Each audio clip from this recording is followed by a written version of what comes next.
Give me a sec. I gotta text Rachel back. Oh God, dude, we're recording. Like this is live. Like, No, it isn't. yes, it is. This is the show.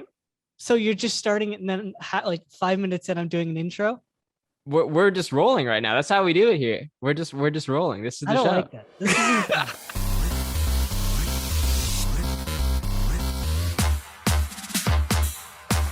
You should be telling me what we're talking about, right? Again, this is the big league. Like, Yeah, I know it's weird. I don't like this. you're I not in don't like control. not being prepared. You have literally nothing prepared because I haven't prepared you. Like I haven't told you what we're talking about. But like I've designed this told show. me you were gonna send me notes like Tuesday night. Well, I was like, Never did. okay, for some, like this is how I do it. For some shows, I do send people notes just to give them like a rundown. But like I've designed this show like specifically for like you. And like also I don't want you to be like knowing everything that's gonna come next. Like I think I haven't seen you scramble, you know? I haven't seen you do that. For good reason. Because I'm not good at it. Because you're the one that's always planning the notes. Yeah. So you know what's coming next. But now you don't have to worry about anything. You don't have to look at your notes. You just have to sit back. No, I do have to worry about things. Yeah, you don't need to worry about anything. Trust me. You're good. You'll be good. All right. Let's get this thing underway. Do you want to do the intro? Because I think you should do the intro. Because you always do the intro for the big league. I just want you to say hello and welcome to Unlimited. Okay. Give me a sec. I gotta text Rachel back. Oh God, dude, we're recording. Like this is live. Like, no, it isn't. Yes, it is. This is the show. So you're just starting it, and then like 5 minutes in, I'm doing an intro. We're just rolling right now. That's how we do it here. We're just rolling. This is the show. I don't like that. This isn't fun. It's called a cold open. I do it on every show. Oh God. Okay. Watch your shows then. All right. Hello and welcome to the Unlimited podcast with Aiden Silliphant and incredibly uncomfortable Conor Somerville. Yeah. That's really all you have to do. Yeah. Now it's my turn to kind of take over. So yeah. I don't like this. It's all good. Welcome back to Unlimited. We'll figure it out. We'll make it through. Welcome back to Unlimited. Make sure you guys subscribe to the channel, like the video. Follow us on Instagram as well at Unlimited Pod. It's going to be a very interesting episode today. We got a great guest. If you guys don't recognize him already, then okay, thanks. I don't know. Have you been a guest on a show before? Never. With you for Finch and the Pharaoh, but that's it. Oh, all right. Yeah, that was like first year or second year? Both. Oh, twice. Yeah. That's true. That was a while ago. Agreement where we'd go on their show for one. Yeah. And then they'd come on ours. Yeah, I remember that. Damn, that was a while ago. Okay. So you might be a bit rusty, but hey, I got an intro. I got an intro for you. So we're going to set it up nicely here. So if you don't know him, he's the host of the MLSMultiplex podcast. He's the audio producer for the Staff and Graph podcast. Now with the hockey news. Now with the hockey news. RTA Sport Media student and my co-host on the big league, the legend, Mr. Conor Somerville. Conor, welcome to Unlimited. How are you doing today? Good. Thank you for having me. Bold of you to assume my gender, but we'll slide right past that. This is already chaos. I wasn't expecting it to be this chaotic. Like this is a pretty chaotic show so far. There's a reason I have to prepare hardcore because I just take things off the rails. That's true. But yeah, today's been busy. They announced that Staff and Graph was moving to the hockey news today. So a lot of retweeting I've had to do. I'm not joining the hockey news. I'm still just with the podcast, but they're just joining the hockey news just to expand their audience or something. Yeah. So they were with Blue Wire, which is an upcoming podcast network. And they've decided to switch to the hockey news, who will host apparently video stuff, which I might have to do video stuff. We'll see. I have to talk to Rachel about that. But yeah, just doing that. That's good. Yeah, it's a good move for them. Exciting for them. A lot of people have talked about it on Twitter, like hockey people. So it's cool to see that something that I'm a part of gets listened to by those people. Like Jeff Merrick retweeted it. Oh, wow. Said congrats to them. So it's cool to see that, but yeah, it's been interesting day. Interesting day. That's a good start to the day. It's only 2:00 and so much has happened. So I wonder what else is gonna happen today. Like, Nothing. seems like a really good day. That's we'll huge. see. You'll figure out the video if you have to do video as well, like Premiere. You can definitely handle that. Yeah. What do you have to do, like filming, you think? Like, is it going to be like a live show now, or is it just like, how are they going to do it? I think it's just going to be like, obviously we both watch the Dango podcast. I think it's going to be like that, That's except sick. probably over Zoom. Oh, okay. I don't know. They might Okay. do stuff in person. Yeah. So maybe it's not my thing. And the audio stuff is completely separate because I do edit more than what they'd be able to do with video. But we'll see. Yeah, I don't know. I don't actually know that much. I'm hoping to potentially use it as an internship, but it may not be enough hours. So that's true. That's the struggle right now. I know. Same with me. I still got to find something. Like, it's tough because not many places are even taking interns right now because of COVID. I don't know if you've dealt with that at all, but some places I've reached out to have been like, we're not going to be taking any, unfortunately. So I've applied to a few positions. I haven't heard a single thing back. Yeah. So I don't know. My backup is, obviously you mentioned I do stuff for the MLSMultiplex. Yeah. We don't have a site head right now.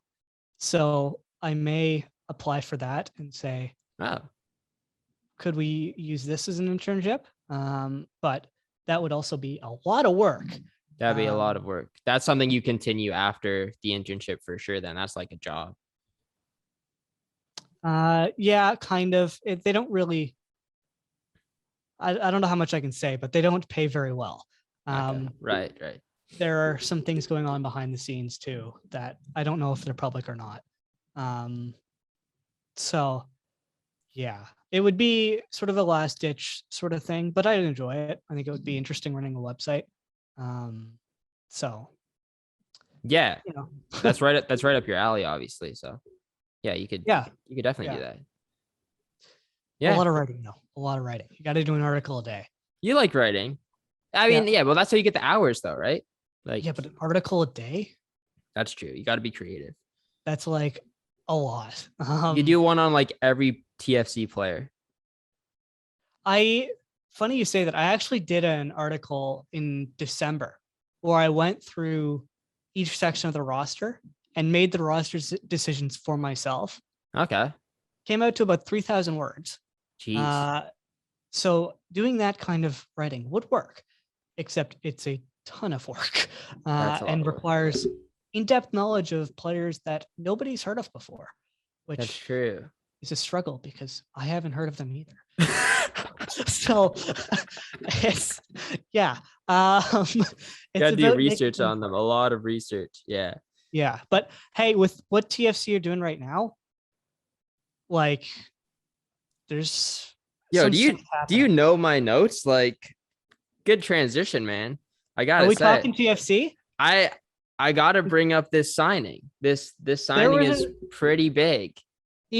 Almost equal, not quite as big, but similar rumor that I'll talk about after we talk about Insigne, involving Napoli too, involving TFC. So okay, yeah, well, hit it, set it up.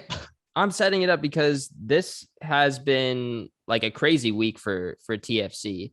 I'm not a TFC like fanatic or anything. Like, I guess I am a fan. If I was to cheer for an MLS team, TFC would be my team to cheer for. But I don't know much about what's going on behind the scenes or really about who this guy is. I just know he's like really good, and he might be one of the biggest signings in MLS history, definitely in franchise history, bigger than Giovinco, who I thought was great, and now they got this guy in. So to myself and to all the other fans out there that don't really know much about this player, what should we know about Lorenzo Insigne with an accent aigu at the end? Insigne. I don't know if it actually has that, but that's how you say it. Yes. Yeah, it doesn't have that. No. Yeah, he's, as you said, he's unbelievably good. He's also unbelievably short at 5'4". Jesus. Wow. Yes. So I didn't realize that. Same height as Sebastian Giovinco, 2 inches taller than Jefferson Soteldo, who it's probably safe to say won't be back with the team. There's a lot of rumors surrounding him heading back to Brazil, and I think the club probably want to see him gone. And if they're bringing in Insigne, that sort of implies that he is gone.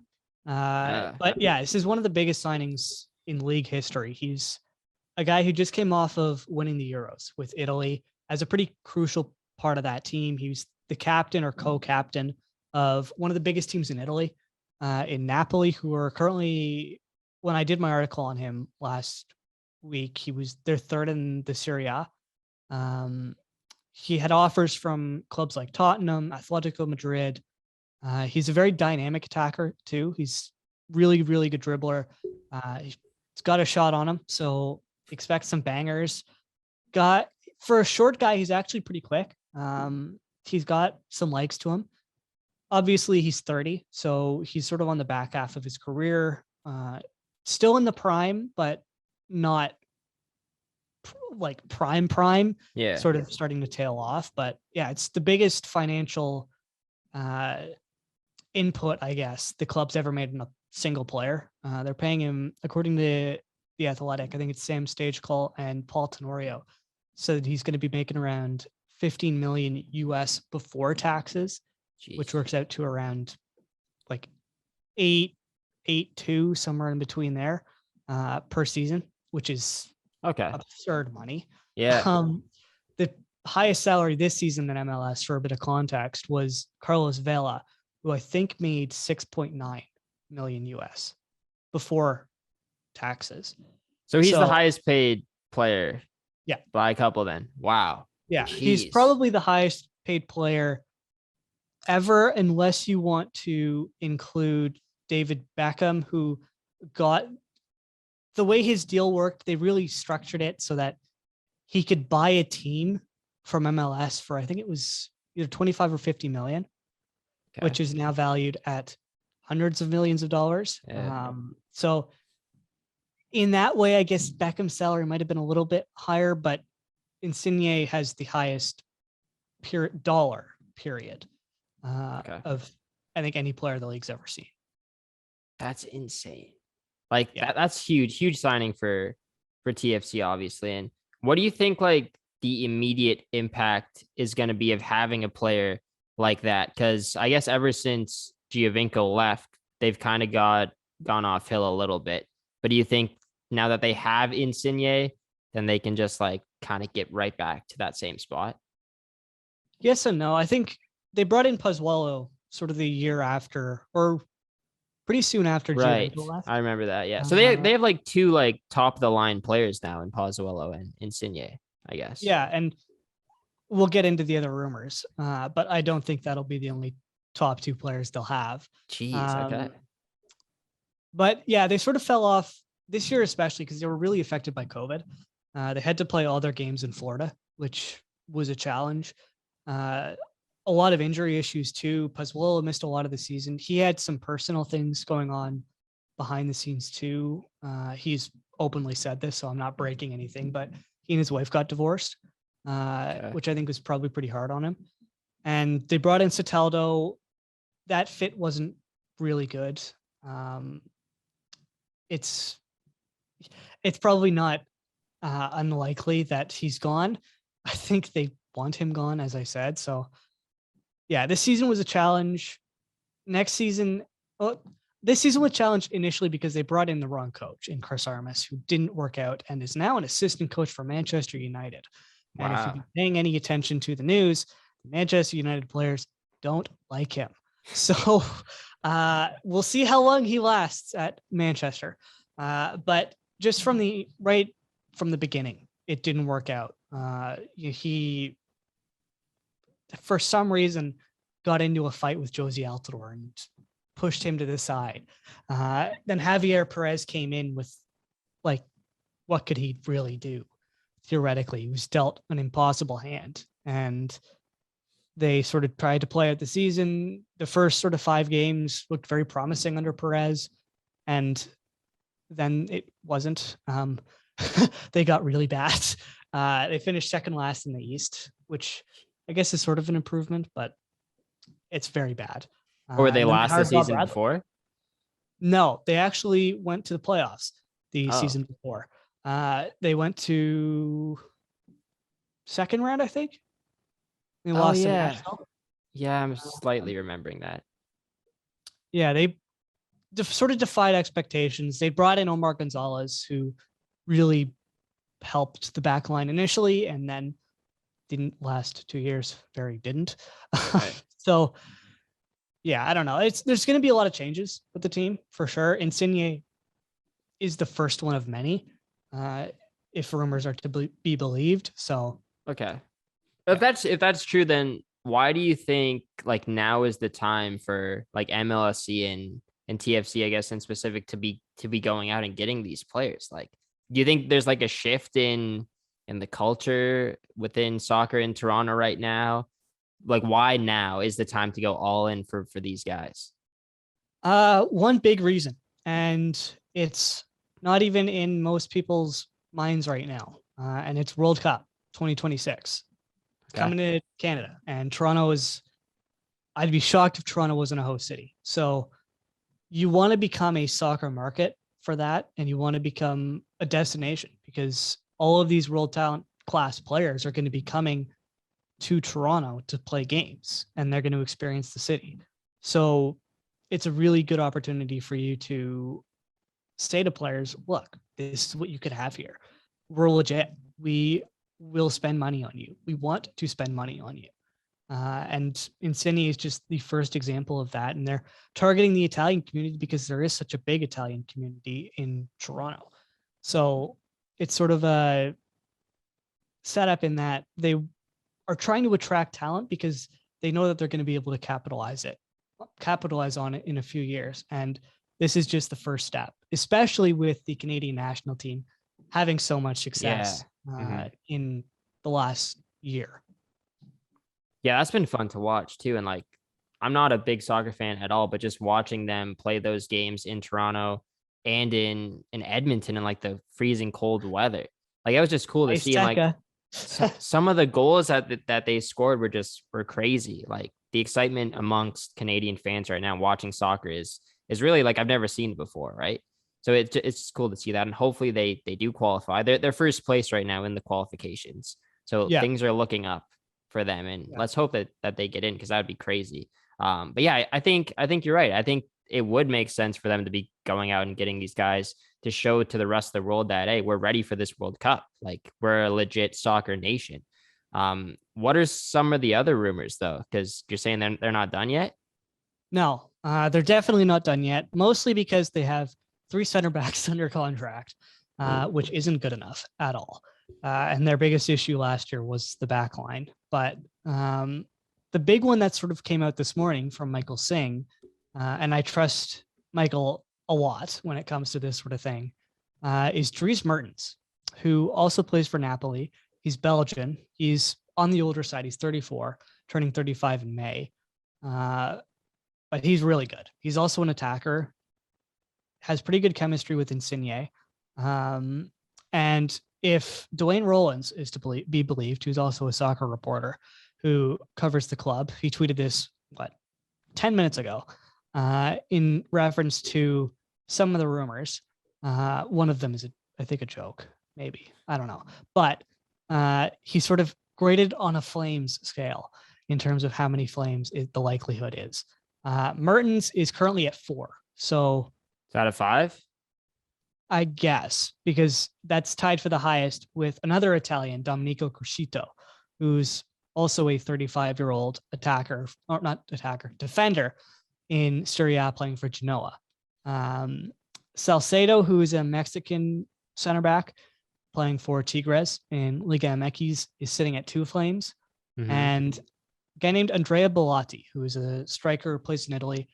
One person's been very hardcore that this is going to happen. From everything I've seen on Twitter and everything I've heard privately, it's incredibly unlikely. So you mean that one player, just that one player? Just that one player. Okay. Just Andrea Bellotti. Okay. Sitting at 1 Flame. And then you threw in Pele. There is an Italian Pele who I think plays in China. So maybe it's him. I'm not sure. Let me I'm going to quickly Google this name on FIFA and see if anything. I'm just thinking now, like the two players that you named at the start, like they're a bit old, right? 34, 35, you're saying? Yeah. So it's kind of got to be just a rental, right? It can't be for too long term, like 1 or 2 year contract max, and then they're gone. But if the World Cup is 2026, you're saying? Yeah. Would those moves, you think, would reflect them doing it because of the World Cup, or do you think like there's other reasons for why they'd want to acquire those guys? They're both very, very talented. Right. Is a big one. Yes. So they're also going for like a win now type mode. Okay. Yeah. That's definitely what they're doing. Like they're trying to win now. And with Mertens, this rumor only came out today. So like we don't know how far along, or I don't know how far along negotiations are, how close it is. If Rollins is to be believed, probably pretty close in terms of an agreement. But he's the kind of player who could he wouldn't be a DP is the big one. He'd most likely be an allocation money signing. Now we're getting into the intricacies of MLS, which we don't need to get into. What's DP, like designated player? Yes. So basically MLS has something. They don't have a salary cap. They have a salary budget. So you can acquire money from other teams to make your budget bigger. DPs have a set cost no matter what you spend on them, which is, I think, around 650,000, 660,000. So Insigne's salary charge to TFC's budget is like 650,000. That makes sense. Yeah. They're paying him $15 million. Okay. Wow. That's not bad at all then.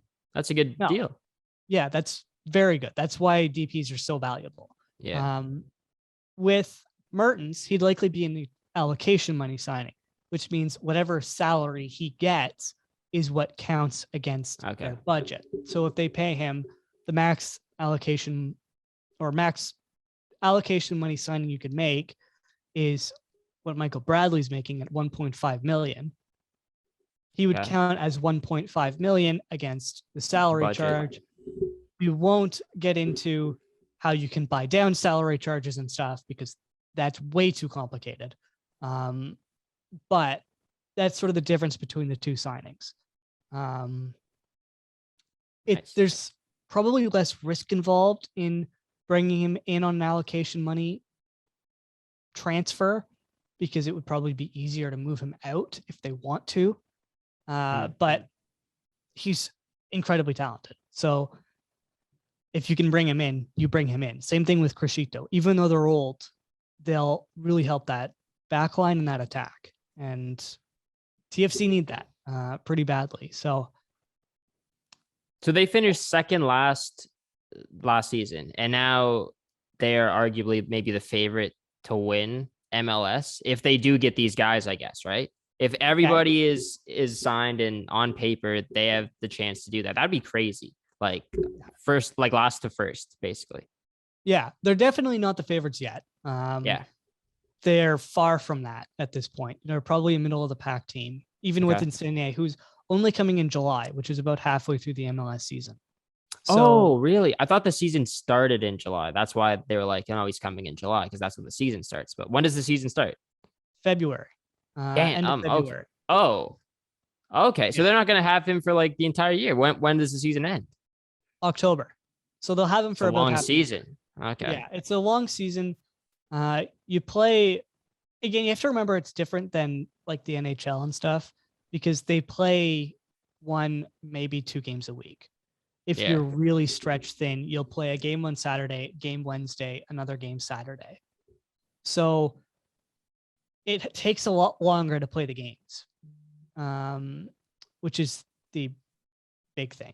So hopefully like the guys that they signed then, they won't be coming in July. They'll be coming very soon, like February. Yeah, so with Crescito, he'd be coming in July because his contract also expiring. And I think the same thing with Mertens would also come in July. So there'd be a very big influx in talent come July. Yeah. The other rumors, I'm not sure. Bellotti again, I don't think it's happening. I view that as incredibly unlikely. He would also be July. Salcedo, I think, if it were to happen, would be now. Is the one that I think could happen now. The others are free agent signings come July. Yeah, so we could see TFC get off to maybe a bit of a slow start to start the year, and then just take off towards the end and then make the playoffs. And then once they're in, then they could be dynamite. So I don't know. It's an exciting time. How are you feeling? You excited about this season coming up? Yeah, I think there's a lot of risk involved with a lot of these signings. Like Insigne, you're paying him $15 million. That's an absurd amount of money for 4 years, right? That's a 4 year deal. 4 years, yeah. 4 years with an option to finish the season because it goes July to July. They have a 6-month option to extend it to the end of the year if they want. That's weird. That's actually really weird. Like, what if he just leaves mid-season? The TFC of the option, so they could just. So it's their decision whether or not I got it. Keep him. So if he's trash and he's washed up, they can just, if they need salary space. Okay, that makes sense. At least it's not up to the player. It's not a player option. No. If they want to bring in a new DP come 2026 or whenever it is, they can just do that. That in that summer. So who knows? Probably unlikely. I'd imagine they'll just keep him for the other 6 months because why wouldn't you? Unless he's not good. But I think there should be a lot of optimism going into this season. There are a lot of holes that need to fill. They just lost their starting right back in Richie Larea, who moved to Nottingham Forest in England. They have 2 starting caliber center backs, maybe, in Shane O'Neill, who they signed as a free agent from Seattle in December, and Chris Mavinga. Right now, their starting striker, Ayo Akinola, is still injured after tearing his ACL, and they haven't even officially agreed to, or publicly said they've agreed to a contract. So currently their striker situation is Ifuninachi Achara or Jacob Schaffelberg, who's a natural winger. Maybe Josie Altidore. We'll see whether or not he's back. There's a lot of question marks around him. Injuries, right? That's mostly with him. Injuries, age. Yeah. There's a lot of things with Josie. But for right now, I think I'm going to give it a couple weeks, wait until some more signings become official, and then I'll sort of make my decision on this season. Come July, though, I think they're going to be a very fun team, no matter what, even if they're 40 points out of it. Yeah, because they just have Insigne that you can watch and be entertained by, right? Because he'll probably tear up the league, I would imagine, right? And especially if they get other guys in there as well, it'll just be a fun team to watch. So it's good that they're making the moves. It's good that we're seeing some progress and they're actually committed to bringing in guys. So I don't know. It's good. I'm impressed by this soccer talk that you're having, even though it's just mostly me talking. Yeah. Into the void. It's interesting though. And it's on Unlimited. We got to do a lot of listening, especially when we have guests on that you don't know much about their topics that they're talking about, but you just got to listen and ask questions. So that was a very knowledgeable soccer talk. Anything else that you want to talk about with soccer before we hard transition to something else? Let's see. Is there anything else involving TFC? Anything you think that the just regular typical sports fan should know? We could talk a bit about Canada if you want, because they play the US on March 31st, or not March 31st, January 31st. Okay. In Hamilton. Right. Let's see if there's going to be fans or not. Fans or not. That's a question. It's outside. So you'd hope that there could be at least 50% capacity maybe in Hamilton, because we still got the Heritage Classic too, right? That's coming up. We don't know if there's going to be March though, isn't it? Is that I think it's March. Is it March or February? Yeah, maybe around the same time then. Yeah. So I guess it's the same question for both events. Heritage. But we don't know the answer to that.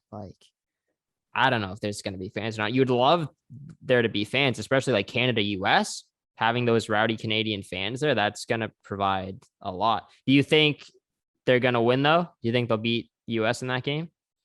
That's the big question, because currently Alphonso Davies, Jonathan David, and Kyle Aaron all have COVID. Oh, so well, I mean, COVID won't last 2 months. But they're currently in. Well, no, the game is in 2 weeks.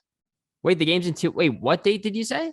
January 31st. January. Why did I got confused with March for a second because you said March for Heritage Classic. It is March, by the way. March 13th. In 2 weeks is the game. Okay. Yes. All right. That's tight, but they'll be fine. They'll be okay. Will they be up to match fitness? Will they be healthy? Will any of the other Canadian players catch COVID? Okay. Are the US players in Canada already, or are they still in the States? They're still playing for their club teams. They're not going to camp for a couple weeks. Well, maybe there's a risk that some of them will catch it then too. So there's both sides. 100%. Right? Yeah. It's most likely somebody will catch it and will have to miss the games, or a team will say, "Sorry, no, you're not going. We're not risking you catching COVID." So the fact that Davies, David, and Laren have already caught it and are going through quarantine right now means they can't catch it again, which means their teams might be, or hopefully will be, more comfortable letting them go to play in the game. Yeah. So, but is that so? Like Davies, for example, he's on Bayern. That season's still going along without him right now. They're still playing. Yeah. Okay. Yeah. They paused for a couple weeks for, I think, Christmas/New Year's. But I think they're resuming. And are they like late in their season, or is it still early? I think it's like mid-season ish. Okay.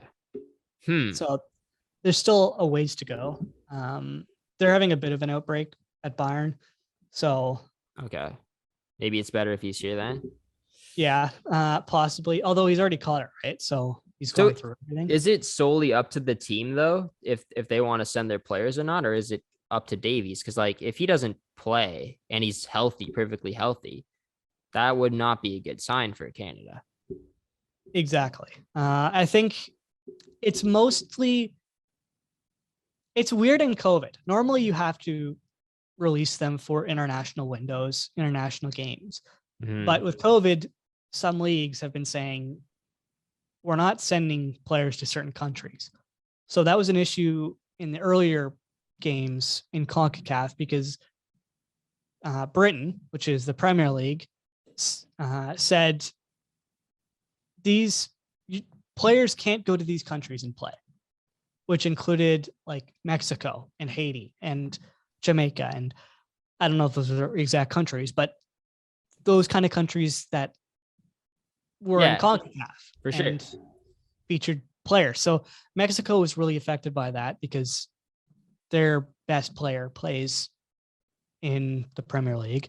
Jamaica was decimated by it because their two best players play in the Premier League. So there's a possibility they just say you can't go. I think it's unlikely for a game of this caliber, but it's always a possibility. Yeah, I think they'll go. The player, like, I know it's up to the team, but I think if the team knows that the player is like committed to their nation and needs to help them out, then they'll let them go, right? And especially if it's like mid-season, right? It's not like coming down to the line or anything and going into playoffs. He still has some time to come back. And I guess they let him go for all the other qualifying games already.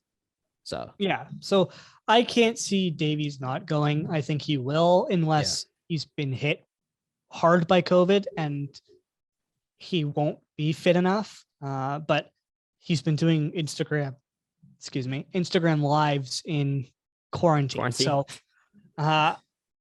I think he's going to be okay, hopefully. That doesn't say much though.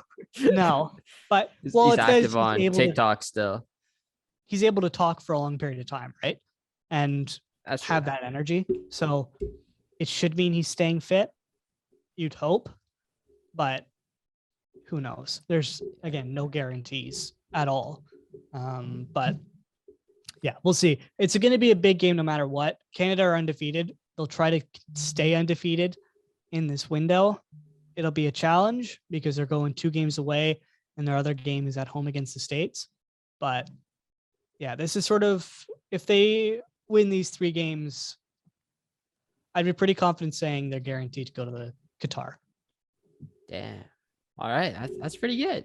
That's really good. That's good soccer talk. There we go. All right, let's move along now. Well, stay tuned to that game, January 31st. It's going to be a big one. Make sure you guys tune into that. Let's talk a little YouTube boxing. I got that on the lineup today because it's unlimited. We got to talk some different stuff compared to the stuff we talk on the big league. We haven't talked at all about Jake Paul's crazy knockout against Tyron Woodley. Like, we've messaged back and forth a little bit, but we never talked about it on the big league or on the podcast. So what did you make of that? And was that something you were expecting to have happened, or heading into the fight, did you think Woodley might have even beaten Jake? I think Woodley was trapped between a rock and a hard place in that fight, because he sort of was told a week ahead of time, hey, you're fighting Jake. Good luck. And thrown into the ring. Obviously, he'd probably been training. So yeah, you assume he's at least better than he was. I think I didn't catch a ton of the fight. I think I just caught like the a couple rounds, and then like the knockout being one of them. Yeah. But from what I heard, it sounded like a very boring fight. It was very boring. Yes. The first, I think it was round 6, he knocked him out. I would say from rounds like 2 to 5, it was just clinching like every 5 seconds. It was terrible. Yeah. So I guess, what do you expect for 2 fighters that found out they were fighting each other a week ahead of time? That's true. Tyson Fury, was it? No, Tommy Fury. Tommy Fury backed out for medical reasons. Well, sure. Did you see what his brother was doing to him in training with the medicine ball? He said that he pulled out of the fight because he had like a rib problem, like or like something to do with breathing and stuff. And his brother was like, he took a medicine ball and was like pounding it against his abs in training camp in like the first week. And that's probably what caused it. Like, that looked painful to see. Like, I know like Tyson Fury came out and saying like, if Tommy loses to Jake, like, he's got to change his name. Like, he's no longer part of the Fury family. So he worked his brother so hard, like, to make sure that he could actually win. And he injured him, I think. Like, that looked like a very heavy medicine ball, and Tommy was getting hurt by it. Like, Tommy's a good fighter and everything, but he's only like 6 fights in, or a little bit more than that. Similar to where Jake is. I think he might be like 8-0. He's a professional boxer, but he hasn't been doing it for that long. And I think like Tyson Fury just went ham in training camp with him. And that's kind of what made him pull out. But yeah, you're right. Like, Tyron really didn't get much notice, but they did fight like a few months prior. So they knew the game plan and what Jake's strategies would be heading into this one now. And Tyron was looking for a rematch, right? He wanted Jake to accept this rematch. He got the tattoo. I think that's real. I don't know. It is probably. I think Jake would actually make him do it. One thing on the medicine ball thing, though, that is an actual training thing. No, I know that. I know that's an actual drill, but it just looked like he was just taking way too much advantage of it. I don't know why anybody would, in their right mind, want to do it. I feel like there's much better ways to train. If you do that, pounded by a weight, especially when it's your brother doing it, because it's like you're taking out some anger on your brother. Like, you're doing it harder because it's your brother. Probably maybe get also someone you're paying. Champion. He's also the heavyweight champion of the world, so it's not like your 6-year-old brother throwing a medicine ball on you. It's a 250, 300 pound behemoth. Yeah. Just trying to kill you. So it's sort of understandable, but yeah, it's a little odd that he pulled out a week ahead of time. I know. Do you think we're going to see that fight? Like, I think Jake's kind of saying that he does want to fight Tommy, but like, I don't think he wants to get into negotiations right away. He kind of wants to take some time away from boxing and kind of just have a vacation, take some time off. Do you think we see that fight this upcoming year, though? No, I don't think so. I think Tommy realized how stupid it was and has probably backed out. Damn. Because that could very clearly ruin his career and his future career. So, and his name. Is it worth the risk? Right. And I think he probably will decide it's not. And yeah, I doubt we see it. Yeah. It'd be fun to see, but I doubt we see it. So then if it's not Tommy Fury, and yeah, I agree with those reasons. Like Jake seeks the attention. He likes getting under his opponent's skin. And I think it got to him, right? And there was too much to risk. Yeah, there was too much to risk. But the money, right? The money was involved there. So Tommy could still just, do it as a money grab, Tyron Woodley has dealt with the loss very well. Ben Askren dealt with the loss very well. Nate Robinson, not so much. Ben Askren without a hip. Yeah. Yeah. Exactly. That Ben Askren fight was a joke. Oh, yeah. Everything about it was a joke. The commentary, everything. But what is the next Jake fight then, if it's not Tommy? If you were to guess. Well, he's said he made that offer to Dana White about that UFC fight going up against Jorge Masvidal. Yeah. And it sounds like he wants to fight Jorge. So I could potentially see that being his next fight, but Jorge did just have a UFC fight announced. Yeah. With Covington. Maybe Conor McGregor. You could potentially see Conor McGregor. Because I think they've talked in the past. Already though, this soon? I guess it could make sense. McGregor's kind of washed. He needs a rebound. Yeah. Damn. I haven't heard rumors about that at all yet, but that would just come out of the blue. He was rumored with another UFC fighter, but I can't remember who it was. Yeah, there was another guy. Nate Diaz. That was rumored a while ago. Maybe that happening. Yeah.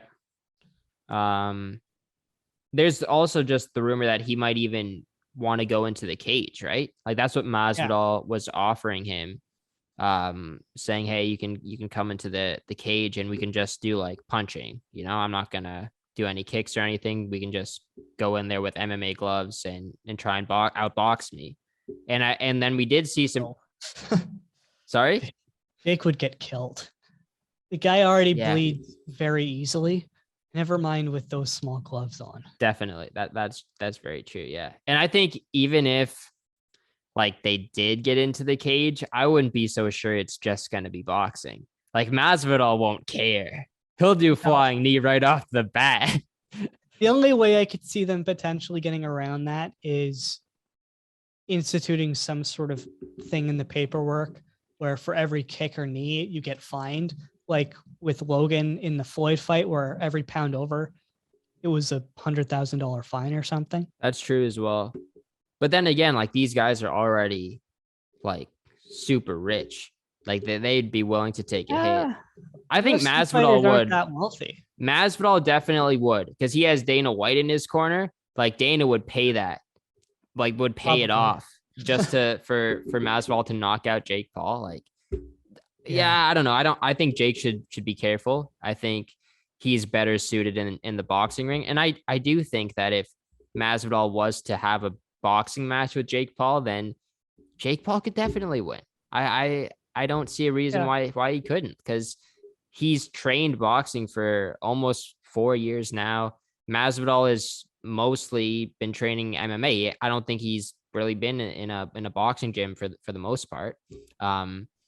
And boxing isn't his specialty when in MMA. So we've seen the transition. Like we've seen Woodley come over. We've seen Askren come over. It hasn't worked out. And Woodley, I thought, was going to be the best bet because he is a striker, but it ended the same way.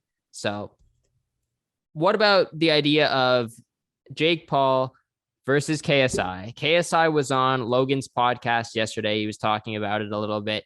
KSI wants to fight Jake. He just doesn't know when he's going to be free to have some free time and start training for it.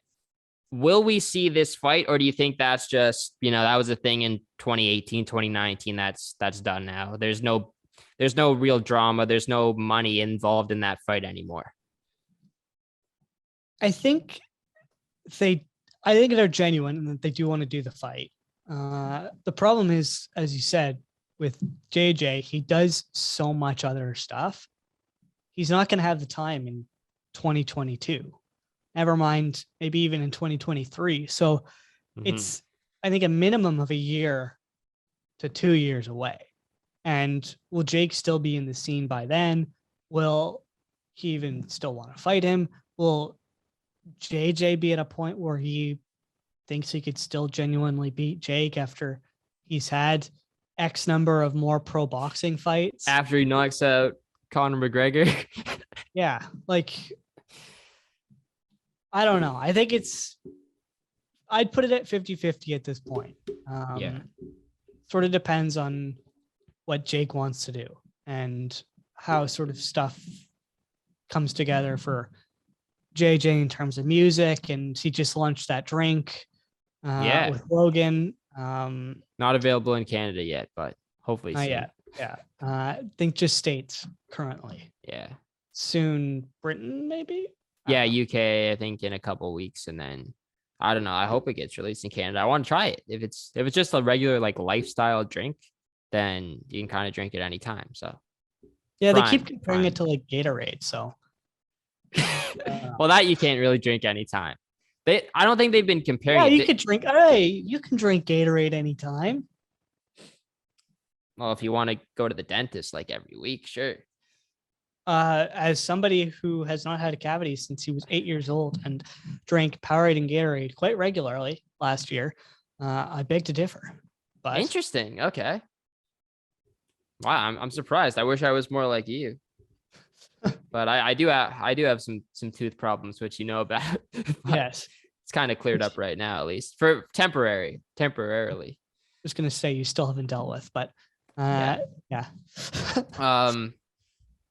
Yeah, I was gonna say something. Yeah, the drink looks good though. They've been talking about it with Gatorade, but they're not comparing it to Gatorade. They're just saying that they want to overtake it, and it's a better for you drink than what Gatorade is, and less sugar, and there's like coconut water and everything. So I don't know. I like the design of it too. It looks cool. Don't mind the flavors. I'd like to try one. And it reminds me, the design of, you probably don't know what it is, but Lucozade. Is that the UK thing? Yes, it's a UK energy drink. Right. It's like a completely orange bottle wrapped sort of thing. Kind of reminds me of that a little bit, but I don't know. If you've ever had Lucozade, you know what it looks like. In certain bottles, there's another bottle type that doesn't really look like it. Oh, Lucozade. Yeah. Like this. Yeah, there you go. Yeah, it kind of looks like it. Yeah, I guess KSI obviously knows that design very well and made it similar to it, if you like the look. And I think Logan designed the logo, like he drew out the prime.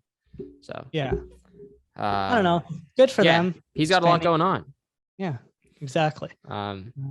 We'll see if boxing ends up being one of them. Yeah. I think it really is up to JJ more so than Jake. I think Jake is obviously in shape. He's trained. He's ready to fight whenever. It's just if KSI can get like not only a training camp in, but he's got to take like a year off literally to, first of all, like probably have another fight under his belt first and then fight Jake. Because I don't think he can just go into a Jake fight without having another fight before, because then he'd have like 3 years off since his last fight with Logan. That's a lot of time out of the ring. You're going to lose. You're just setting yourself up for failure. And KSI is a smart guy. He knows that. So he's really going to have to take it seriously if he wants to do it. Personally, I just wish he could take a step back from boxing, say, you know what, Jake, I respect what you're doing.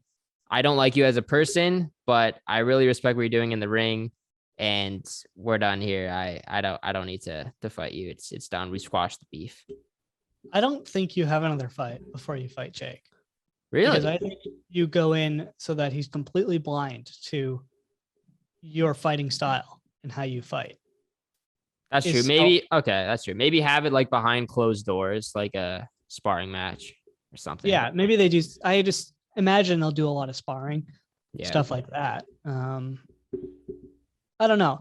He said he said it in a recent something, that he needs like 4 or 5 months off completely, like absolutely nothing to get prepared for a fight. And that's not going to happen with the stuff he does with music, with Sidemen, with his own channel, now the drink.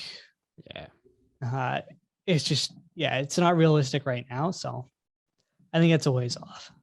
Yeah, I would think so too. Definitely not this year. Maybe something down the line, but if Jake's just keeps trending upwards and is going after bigger names, then KSI is like has to be at the bottom of his list, I think. So yeah. You want to talk a bit of Marvel? I have some questions. Questions for you. Some quick, like rapid fire stuff. Because I just want to change up the discussions a little bit here. And we talk Marvel a lot on the show, as you know. So I got to get some Marvel discussion out of you. I've seen this trend on TikTok. It's like a TikTok audio. Do you have TikTok? No. Okay. It's like a TikTok. That would be a bad thing if I were to get TikTok. I never get off of it. That's very true. I also think it's incredibly cringy, but you know.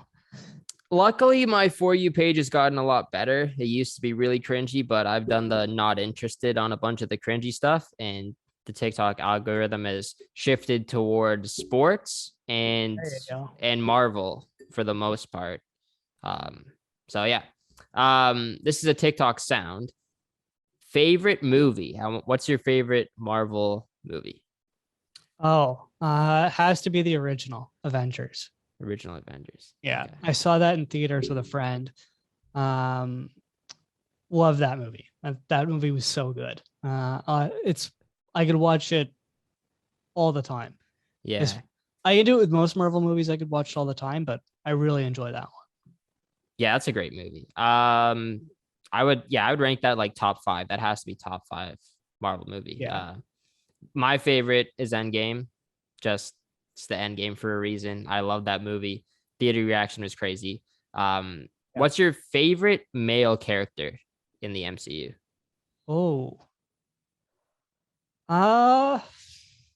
Probably. That's tough. There's a couple of good options. 3 in mind. It's deciding between them. Let me guess. Is it Iron Man, Thor, and Cap? Yes. Cap? No. Oh. No. Interesting. Thor, Spider-Man, and Spider-Man. Thor, the Hulk. The Hulk. Why do you like the Hulk? I don't know. I just like the Hulk. Okay. I'd probably go the Hulk. Yeah, I like the Hulk. Interesting. Okay. All I can think is I think I know that Kayla doesn't like the Hulk. Really? Yeah, I think she just hates the Hulk. Interesting. The Hulk. Why the Hulk? I like Banner's character. Oh, so you like Banner? I like Banner, and I like I like Banner more than I like the actual Hulk. Right. But I think it's sort of a very interesting conflict in terms of the type of people they are, and I find them very funny. I think they make those kind of like hilarious comments and stuff like that. I like the funny characters more than that's people true. like Cap and Iron Man, etc. Yeah, like Spider-Man, Thor. That makes sense. Then there's a She-Hulk series coming to Disney Plus this year, so you might find that interesting because Bruce is going to be in it, or Mark Ruffalo will be in it. So nice. I like Ruffalo. Yeah, he's good. Yeah. I'll go. I mean, it's always been Iron Man or Spider-Man. I think after seeing No Way Home, I like Spider-Man a lot, though. I like Spider-Man. You haven't seen it, right? You haven't seen it yet? No, I haven't. I haven't seen it yet. Comes to digital in February sometime, like late February. So okay, you got to watch it then. Have you seen spoilers? Probably not. Have you? Or yeah, have you? I don't. I don't like watching movies not spoiler free, if that makes sense. I find I like yeah. You like no, I like to know what's gonna happen. Oh, so you like seeing spoilers? Yeah. Oh. Like I've specifically searched what happens in the movie. Golly, man. Okay, that's interesting. I like certainty. I like to know what's coming. And I hate movies, period. So true. Knowing what is coming makes movies more enjoyable because I know the end result. Okay. What's the last movie you've seen that you've liked? How about that? Like period? Yeah, period. Oh God. Man, I just don't watch movies. Right. Yeah, I'm not the biggest movie person either. Like I've seen some stuff recently because we've had so much downtime. Oh, I got it. Yeah. Free Guy. I like. Oh, Free Guy's good. Yeah. I love Ryan Reynolds. I think he's hysterical. Yeah, I really like that movie. Did you watch that on Disney Plus? No, my dad bought it because he thought it would be something he'd like, and then turned it off apparently after about half an hour. And my mom said, "I think you'll like this." So I watched it one night, and yeah, it was pretty good. It was very good. Yeah, I like the music in there. The comedic aspect, like Ryan Reynolds is great. He's coming into the MCU too as Deadpool. So yeah, that's exciting. It's gonna be so good. That is my favorite superhero, Deadpool. Oh, okay. I love Deadpool. Dude, he's so funny. Yeah, it's funny. I don't know if it's gonna be rated R still when he comes to the MCU. I don't think they can do rated R, but I hope it is PG-13 at least, or whatever the lower one is. Favorite female character in Marvel? Man. I don't like Black Widow. Damn. Period. Rip. Yes. I don't like Captain Marvel. Oh, who does? Fair. What other female characters are there? There's Scarlet Witch. Scarlet Witch isn't bad. There's Shuri for Black Panther. Yeah, she's an anti-vaxxer. No thanks. Who is the person in Thor Ragnarok? Oh, Valkyrie. Yeah. Ah, that's a good one. I liked Valkyrie. I thought she was Thompson. Funny. Yeah. Yeah, she's good. Yeah, that's a good yes. That's a good answer. I like that. I'll go with Natasha. I really like Natasha. But also, you probably haven't seen Black Widow or Hawkeye, but Yelena Belova is her sister, and she's really good too. That's Florence Pugh, isn't it? Florence Pugh, yeah. She's really good as Yelena. She's one of my favorite characters, like in general now, as well as Haley Steinfeld as Kate Bishop. She's really good too. I've seen a lot of ads for that. Yeah, you got to watch it. You got to catch up at some point. That's a really good series. Who do you think is the strongest Avenger, in your opinion? I think it's the Hulk. The Hulk. No, it's not the Hulk. No? Because he got beat by Thor, right? Right, yeah. Thor beat him. So it's between Thor or Captain Marvel, realistically. And I think it has to be probably Captain Marvel. Yeah, probably Captain Marvel. Yeah, it's hard to argue with that. I'm gonna go with Scarlet Witch. I think Elizabeth Olsen's character could top her. That'd be a really cool battle to see. Because both of them got their powers from an Infinity Stone. It's the Mind Stone and then the Space Stone. But I think like Scarlet Witch can like change reality. She has some crazy, crazy power. So I think I would go with her. And she like almost single-handedly beat Thanos in Endgame as well. I guess you could argue that Captain Marvel got beat by Thanos in that final battle. I don't know. It'd be toss up. It'd be pretty close. There's sort of like 3 top tiers in Scarlet Witch. Thor and Yeah. Captain Marvel. Yeah, I can't really disagree with that. Yeah. Team Cap or Team Iron Man in Civil War? Who are you cheering for? Oh, I can't even remember the teams. Iron Man had Spider-Man, Black Widow, War Machine or Rhodey, Vision. He had Vision? Yeah, he had Vision. And Vision I was think around? there's another one. Why am I blanking? Who was Black Panther on? Oh yeah, he was on Iron Man. Yeah, Black Panther. And then Cap was like Hawkeye, Scarlet Witch, Sam, Bucky. And why am I blanking? Was it Cap? I guess just Cap. 5. No, Ant-Man. Was it 5? Oh yeah, Ant-Man. Yeah, jeez. Yeah, Ant-Man. Right. God,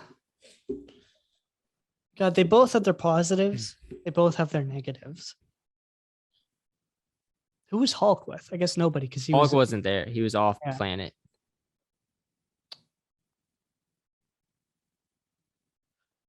I'll just go Spider-Man, which is Iron Man, I guess. Team Iron Man. Yeah. I also like T'Challa. I think he's a good character. Uh-huh. I'll go. I'm more on Team Cap. Like, if just watching the movie, I sided more with Cap's side. But maybe I do like the characters more on Iron Man's side. But because I like Iron Man over Captain America, but I think I sided with Cap in that movie. So I'll go with Team Cap. I'm Team Cap. Nice. Favorite relationship in Marvel? See, the problem is I haven't seen a lot of the more recent ones. True. Like WandaVision, et cetera, et cetera. That's really it. I guess, yeah. Yeah, there's not much. Like Loki has someone kinda now. Yeah, it's just WandaVision. But Wanda and Vision were kind of together in Infinity War. Yeah. As well. What would I say?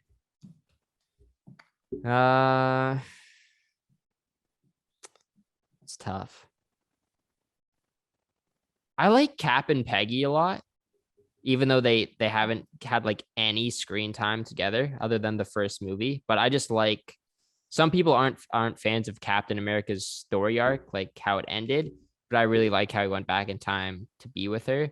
And I just liked them together. I liked why Peggy likes Steve and why Steve likes Peggy and everything. So I'll go with that one.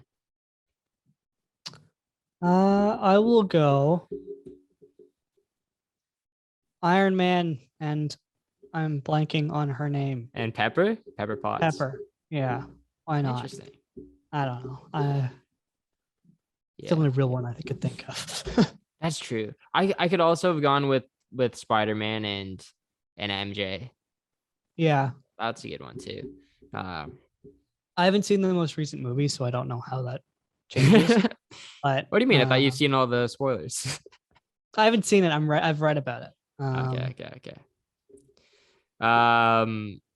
Yeah, I like Iron Man and Pepper too. They had a bit of a breakup in Civil War though, so maybe I don't know. It kind of changed my opinion a little bit on it, but they're good. Favorite best friends?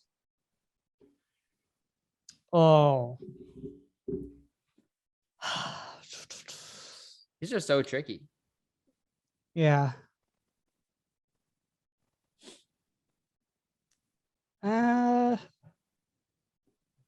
Probably the Spider-Man. Okay. That guy. I'm blanking. And Ned. Yeah. Spider-Man and Ned. Uh, Man, you're gonna enjoy No Way Home. You're gonna enjoy it. If not that, I like T'Challa and his sister. Okay. I think that, would you call that a best friend relationship? I don't know. Yeah, sister's your best friend. I would say I like so. that relationship, even though she's an anti-vaxxer. That's true. Geez, favorite best friends. even though they're really not best friends, I loved their dynamic in Falcon and Winter Soldier. I gotta say Sam and Bucky. They're not best friends, but Sam and Bucky, or you could go with Cap and Bucky, Cap and Sam. That trio, I'll say those guys are the best of friends there. Yeah, Sam is an underrated good character. Yeah, he provides a lot to the movies that would be missing without him. Yeah, and you know he's Captain America now. Sam? Yeah. So he's gonna probably get his own solo movie. So he's gonna take another level. I think that's gonna be a really good movie when it finally comes out, whenever it does. Last question for Marvel: what superhero would you want to be if you had some magical Doctor Strange wish that he granted you? Well, that's a problem to begin with.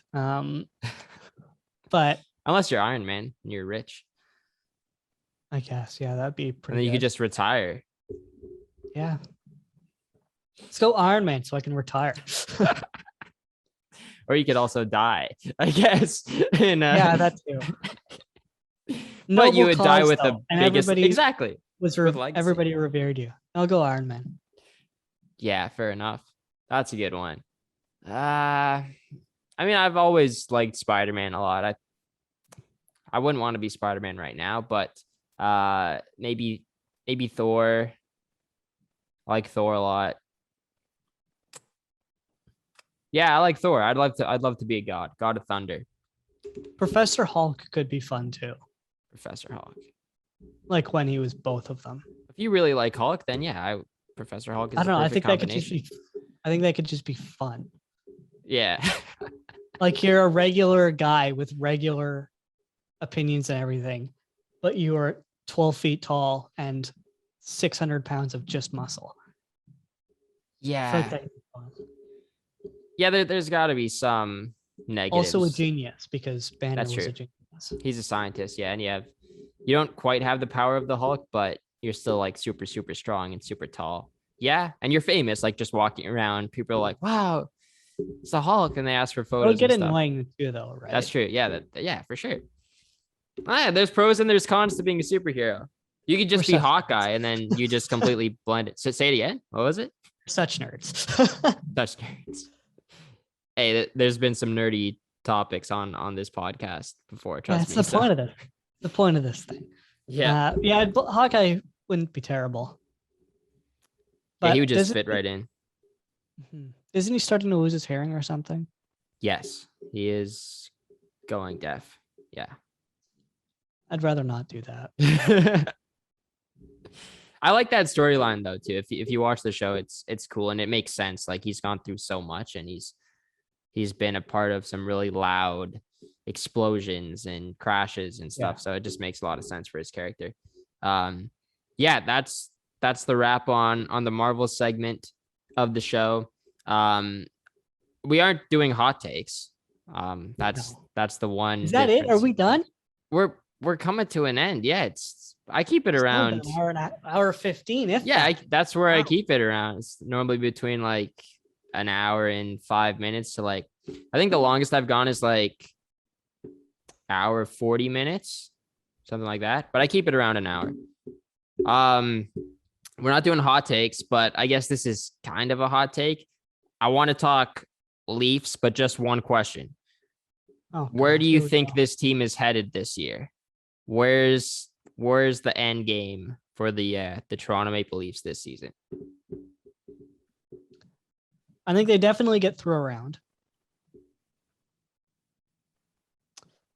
It does depends on where they finish. I think. Right, in the standings, yeah. Because they could play Boston, and then who knows what's happens there. Yeah. If they finish first, what do you think? Minimum. I think they could go conference finals. Yeah. That's a hot take in itself. Like, conference finals is a long ways away. They'd have to get through Tampa, which is a problem. Yeah. Or Florida, although I think it's most likely going to be Tampa. I think it's going to be them, probably. Yeah. Tampa's going to be really hard to beat, and I'd feel a lot better if they didn't have Andre Vasilevsky in net. Oh. Like, I think we could match their offense, but I'm so worried about Vaz because he just turns it on to a complete other level in playoffs. Like, I think in his last, is it 5 playoff series, every single clinching game he's gotten a shutout. Yeah. That's So a problem. exactly. He turns it on. Like, he shuts the door in the playoffs. But I do think our offense can match them. But once again, I think it will come down to that grittiness and the toughness come playoff time. And you're going to see what these guys are made of in the playoffs, obviously. And the key character guys need to step up, like the Michael Buntings, like the Wayne Simmons, even. He has to have a much better playoffs than last year. But I guess you could say that about the big guys as well, like Matthews, Marner, Tavares, Nylander. They have to show up, and Soupy has to play well. There's got to be a lot of factors that go into their success. And I don't think, like, I could see them going to the conference final. I think that might be a bit too soon, though. It depends on their playing style come playoff time, but I think they definitely went around this year. Yeah. Based on how they've been playing so far this season, I think they're playing playoff hockey, even though I hate playoff hockey being a different type of hockey. So I think they're positioning themselves better for the playoffs. It just will the players who have to show up. Yeah. One of them in particular, who is currently in COVID protocols. That's true. Will he show up and actually play well is the big question, because I'm not as concerned about the other 3. Yeah, especially the way that, like, Nylander's been playing.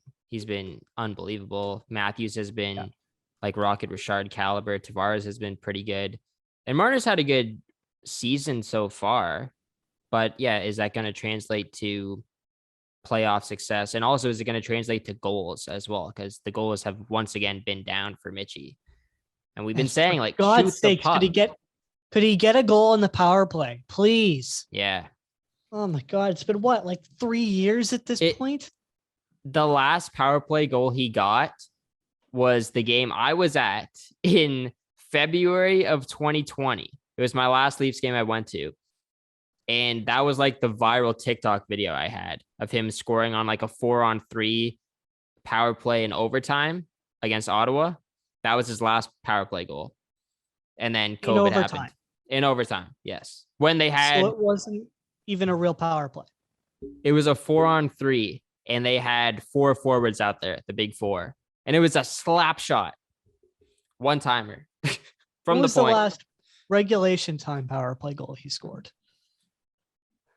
Just score. And I don't know, man. Nick Ritchie too. Not even going to get into him. Yeah. Let's not. They put him on waivers for a reason, and at least they have him in the system still. But yeah. Would not be opposed to them keeping him there until the playoffs, and then that's true. Bringing him into, I would say, throw the body, but he doesn't really. Well, he's done that more recently, but for a while he didn't do that either. So yeah, that's true. Yeah, man. I don't know. It's going to be interesting to see what they do at the deadline, what Dubas is going to try and add to the team, and what he'll have to subtract to the team as well. And it'll be interesting to see where they finish in the standings and who they play in round 1. So yeah, it'll be a good season. But yeah, I think we're basically done for the pod. Connor's first time. We should talk a little bit about school, shouldn't we? Considering we start classes again on Friday, and neither of us have an internship yet, as far as I know. You don't, do you? I don't have one. I've reached out to a few places, bigger places, I guess, and they've said that they're not taking internships as of right now. So I've tried some smaller places now, but they haven't gotten back to me, unfortunately. So I don't know, working the phones as much as I can. But yeah, it's right around the corner. So I don't know what else we can really talk about. What do you want to talk about? Please hire us. Please, please. That was the big thing. Please hire us. We're doing capstone too. We'll see what that entails. Yeah. How many electives do you have this semester? Is it 2 or 3? Two electives. 2. So you're only doing 4 courses as well. Only 4 courses. Yeah. And I only have classes Thursday, Fridays. I have Monday, Tuesday, Wednesday off, which is, nice. I think that's pretty nice. Yeah. It's pretty nice. Like 4 classes in 2 days. I think I can handle that for sure. And like, it's online at least to start. And I think I was going to ask you, because I think whenever you've said that, like, it's going to get pushed back, like we're not going back, I don't think we're going back. You've said that a lot over the course of the past 2 years. You're always right. So you don't think we're going back January 31st? No, hell no. I think it's at minimum going to get pushed to reading week. And then they'll sort of reevaluate where things are at, because we haven't even, I don't think, reached the peak yet in terms of this wave. Cases. So, yeah. No, for sure not. Like, yeah. There's so much risk involved. I don't personally want to go back. Like, I'd rather keep doing stuff online, especially with this variant going around. Like, everybody's saying, oh, it's less severe. Yeah. Yes, it's less severe than Delta, but it's still killing people. Like, and yeah, it's pretty bad. And also, like, even when we do go back, if we do, it's not going to be like back to normal. Like, we're going to have to do a lot of screenings and new protocols that get into place. Like, we don't know if we're going to like it. Like, when we go back to school finally, and we're in the classroom with masks on, separated from all of our classmates. We just did a commute, by the way, to get there. In winter. Like, if it's bad outside too, in terms of weather, like, we might rather just be at home to finish it off, right? If we can't socialize with our classmates as much as we used to, if we have to leave the building, like right when our class is done, for example, it might not be what we think it could be, right? It might not be that fun for us. So yeah, like, obviously these are just 2 perspectives, and there are very different opinions with different people in this program and at the school. We're in a much more extroverted program who I think want to go back in person. At least the leadership does, from the sounds of it. So I think they're going to push to go back in person. I don't think it's the right decision, personally. But I mean, yeah, it's you can't say it's the right decision. Like, we're still in the middle of a pandemic. The right decision would be stay at home, obviously. And it's very with our risky. classes, with the classes we have this semester, what benefit are we going to have to being in person? Exactly. Like, if we had TV lab, that's a completely different conversation. But with capstone and the internship, we have a class at 9 a.m. in a movie theater on a Friday. On a Friday, it's a lecture that's probably not going to last 3 hours. Definitely not. By the way, Friday starts at 10. So. Oh yeah, it does. Right. Like, the class is scheduled for 9, but yeah, she pushed it to 10. I saw that. Yeah. But yeah, like, in the movie theater, I don't want to get up and commute. That's an extra half hour, 45 minutes for me. Earlier, I have to get up and have to get downtown. I don't want to do that. I'd rather roll out of bed at 9:50, be up here at 9:55, and in class at 10 o'clock. Like, I don't know. Depends on how you learn. No, you're right. Like, the classes definitely affect it. And like, the capstone class, we're not even going to have a class every single week either. And it seems like it'll just be like a bunch of individual work or group work if we choose to work in a group. So it's going to feel like practicum almost. You don't really need to be in class. And then for the internship, there's no class. It's just you're doing your internship. There's classes for the first half of the semester. Second half, there's nothing, except for maybe the last week. but we don't have to be in person for that. So no.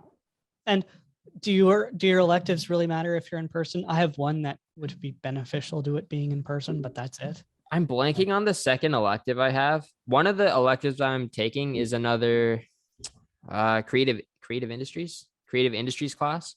It's called celebrity. And I don't think there'd be any way I would do that in person. I don't think there's a point of doing it in person. I very considered that class a year or two ago and read about, I think it was the professor, and said, oh man, dude, this happens to me like every single time I enroll in a class and then you say something and then I might drop it. But I think this one should be fine.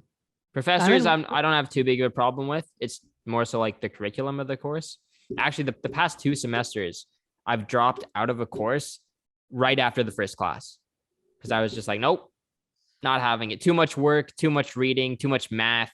Done. Like not having. Yeah, that was that one course that should have been so good, and then they incorporated math. Yeah, it's like economics of sport or something. Yeah, I think that's what it was. Could have been such a good course, so much fun. And then they said, yeah, you actually have to be good at math. Yeah, like really good. so yeah, I can do it. But yeah, you're right. Classes start up again on Friday. I got 2 classes then. I want to check my other elective. I forget what it is. Do you have just the one class on Friday? Depends on what I pick. So I'm currently enrolled in like 5 electives. I only need 2. Right. I'm waiting for the D2L shells to come out for all of them to then decide. I've narrowed it down to, I think, 2 of them. Okay. What are you thinking? For one spot. I finally got into radio broadcasting. Nice. So I'm excited to take that. I think that's going to be a lot of fun. I do like Laurie Beckstead as a prof too. Yeah. That one, like, you could make the argument that should be in person because you do some stuff like in studio, I believe. And then like you're creating a podcast as like your final project. So you'd ideally want to be in person for it. But I don't know. She's a good teacher. She'll run the course well. Yeah, I had her for Beyond the Radio format. So I think she's going to be pretty good. That's the one course I sort of alluded to that would probably be better in person. Yeah. The other ones I'm considering is writing and comedy, which I think could be pretty interesting. I'm still waiting for the D2L shell on that. Okay. And then like the business of media or something like that. Okay. Something along those lines. I think I was looking at that one too. I'm taking history in media. Or sorry, media history. That's what it is. Okay. It's an RTA course. The RTA courses are clutch. Like I haven't had a single problem with any of them. So I think it's media regulation and communication policy or business of creative media. One of the 2. Interesting. Can't remember which one. Yeah, I got to drop some courses. So you're only gonna take 4 though, you said? Yeah, I'm only taking practicum, capstone, radio broadcasting, and then one of the other ones. Okay, so, you got options. Final question, and we can end this. Are you going to graduate? Let's hope. Well, no, like you don't have to graduate, right? Yeah, I know. Yeah, not graduating. I know, and I know some people are not doing that, but I think so. Like you got to apply, I think by March. March is the deadline to graduate. So yeah, like whenever I've been asked that question, I was just jokingly say like, yeah, I hope I could graduate. Like I hope so. I don't want to take another year. I'm at the point where I'm just done with school. And I just like want to move on and want to actually like go out and attempt to find a job. And if the internship is any indication, it is very difficult. It's difficult to find an internship. And I don't know if that's just because of I think it is mostly because of the pandemic as well. Because I would be fairly confident I would have gotten one if it wasn't for COVID. But yeah, to find a job will be hard, but I am ready to stop education and stop just like all the assignments and everything. I'm done with it, I think. So yeah, I'm ready to move on. But you're in a different boat. You're gonna take another year, another semester, or what are you thinking? Oh, I can graduate, period, come this end of the semester. Mm-hmm. There's 2 courses I might want to take though that I haven't had the chance to, just because I was going to try to take one of them last semester. It instead overlapped with practicum, so I wasn't able to take it, even though I very wanted to. What course is it? It's intermediate audio production. Okay. Wanted to take that, and then I wanted to take another course this semester, but you need a prereq, which is intermediate audio. So I see. Okay. If I want to end up taking those courses, I have to obviously stay at the university for another year. But so could you graduate this year and then still take those 2 courses, like on top of graduating this year? I don't know. Would I even have access to them? I don't know. Maybe talk to Donna about that. Yeah. It might be something I have to email Donna about. But other than that, I'm probably graduating this semester. That's good. Yeah. So, yeah, everybody has. Yeah, like I think Andrew might take another year, or at least he was saying like a couple months ago he was considering it. So yeah, everybody has their. Okay. Yeah, I'm not sure. But yeah, everybody has their own path and stuff. But for the people who are graduating, it's coming up. It's coming up. Yeah. Like we only got a few more months left if you are. So I don't know. It's coming down to the wire. It's exciting. We got the rest of our lives to look at. Yeah, it's so weird. Yeah. Yeah, come Friday, it's going to be our last first day of classes. So possibly. Yeah, let's just hope we pass all our classes this semester, and then we're good. Luckily, I haven't failed anything yet. Closest I've gotten was a production theory in second. Yeah, that was not good. Yeah, I went into the exam with a 52. Came out with a C-. That's good. That's good. Yeah, the exam was not terrible, I guess, but the exam was.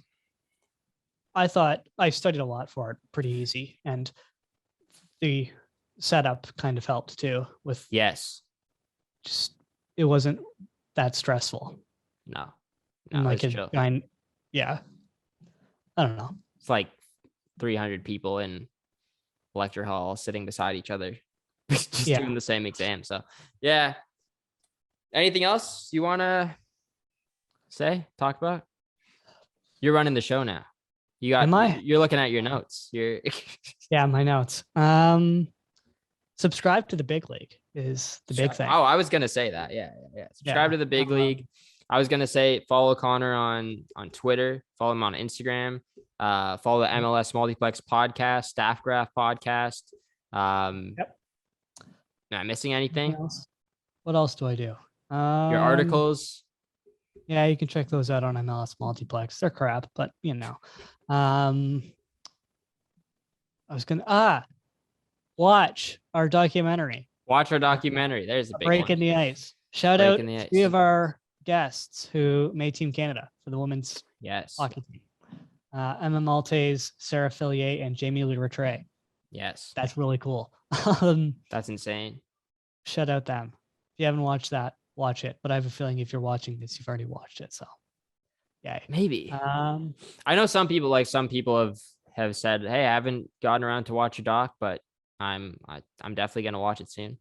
So I think it's up at 300 views, maybe more. 320-ish on the YouTube. Yeah. It's doing well.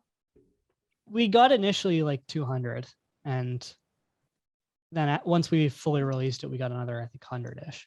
Yeah, 323 right now. Like I was the only one who pushed it anywhere, so that when it first made it public, something to do with it. Oh, that definitely has something to do with it. Because you got a bunch of retweets, right? When you I don't think so. When you tweeted out. Oh, okay. Yeah. Because I saw like Amanda Suzuki like one of your tweets. Yeah. One of the York players liked all of them. Yeah, Hooper, Shout out Abby to her. Hooper. Yeah.